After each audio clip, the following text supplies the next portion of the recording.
ఇంకో పక్కన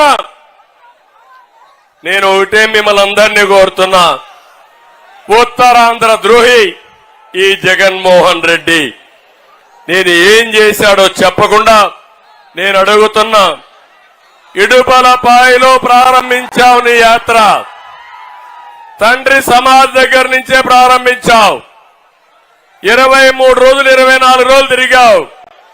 ఇంతవరకు నేను ఈ ఊరికి పరిశ్రమ తెచ్చాను, ఈ ఊరికి ఇరిగేషన్ ప్రాజెక్ట్ తెచ్చాను, నా వల్ల వీళ్ళకి లాభం జరిగింది అని ఒక్కరోజు చెప్పాడా తమ్ముళ్ళు అని మిమ్మల్ని అడుగుతున్నా. ఎప్పుడన్నా విన్నారా మీరు?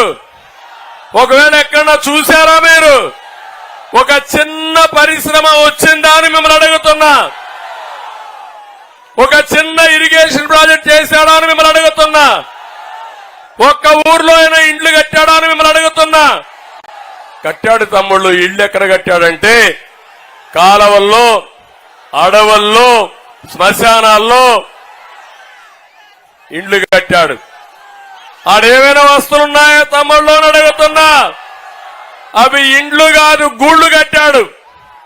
నేను వచ్చింది మీరు గుర్తుపెట్టుకోవాలి, ఇక్కడే విశాఖపట్నంలో 500 కోట్ల రూపాయలు ఖర్చు పెట్టి విలాసవంతమైనటువంటి బంగళా కట్టుకున్న ముఖ్యమంత్రి ఈ పేదవాళ్ళకి ఇచ్చింది 1 సెంటు మాత్రం ఇచ్చే పరిస్థితికి వచ్చాడు.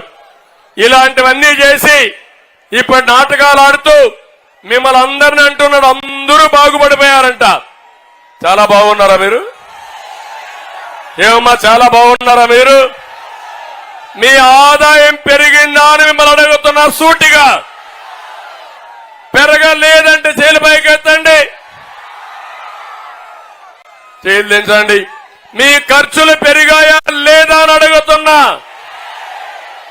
ఖర్చులు పెరిగాయి, ఆదాయం పెరగలేదు, మీ జీవన ప్రమాణాలు తగ్గిపోయినాయి. దీనికి కారణం అసమర్థుడి పాలన, అవినీతి పాలన, చేతగాని పాలన అని చెప్పి నేను మీకు తెలియజేస్తున్నా.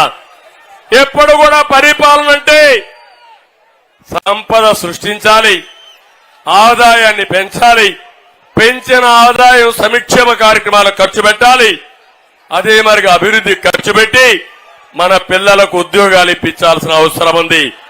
నేను ఒకటే మీకు హామీ ఇస్తున్నాను, నేను పవన్ కళ్యాణ్ గారు బీజేపీ 3 పార్టీలు ఇక్కడ కలిశాం. ఈ 3 పార్టీలు కలిసింది మా ముగ్గురి కోసరం కాదు, మా పదవుల కోసరం కాదు. ఒక విధంగా చెప్పాలంటే ముగ్గురం తగ్గాం, ముగ్గురం త్యాగాలు చేశాం. ఆ త్యాగాలు ప్రజలు గెలవాలి, రాష్ట్రం నిలబడాలి, మా పిల్లల భవిష్యత్తు బంగారు భవిష్యత్తు కావాలని మేము ఇవి చేశాం. ఇప్పుడే బంగారు రాజు గారు చెప్పారు, నన్ను నమ్ముకొని చాలా మంది పనిచేశారు, పవన్ కళ్యాణ్ గారిని నమ్ముకొని చాలా మంది పనిచేశారు. ఈరోజు అందరం త్యాగం చేశాం. ఒకే ధ్యేయం, సైకో పోవాలి, రాష్ట్రం బాగుపడాలి. ఈ ఆలోచనతో మేము చేశాం. దీన్ని మీరు అర్థం చేసుకోవాల్సిందిగా మిమ్మల్ని అందరినీ కోరుతున్నా. ఇంకో పక్క నేను ఒకటే మీ అందరికి విజ్ఞప్తి చేస్తున్నాను, మా మీద అభిమానం ఉంటే చాలదు. అభిమానం ఓటు రూపేణా రేపు జరిగే ఎన్నికల్లో అభ్యర్థులు గెలిపించాలి.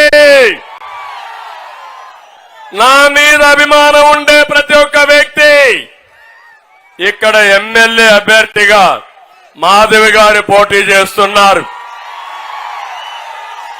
గాజు గ్లాసు గుర్తు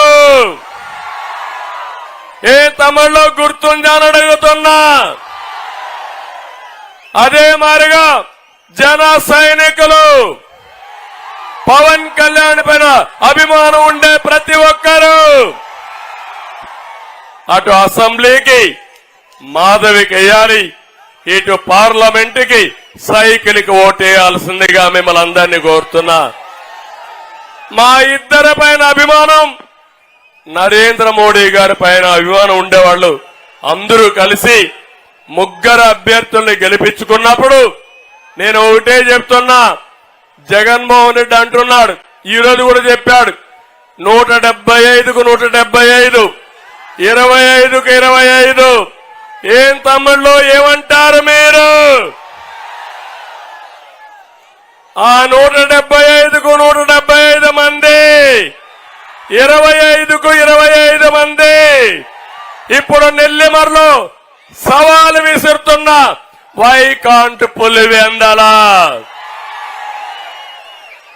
ఏ ముఖం పెట్టుకొని ఓటు అడుగుతావు? పులివెందల్లో బాబాయిని చంపావని ఓటు అడుగుతావా?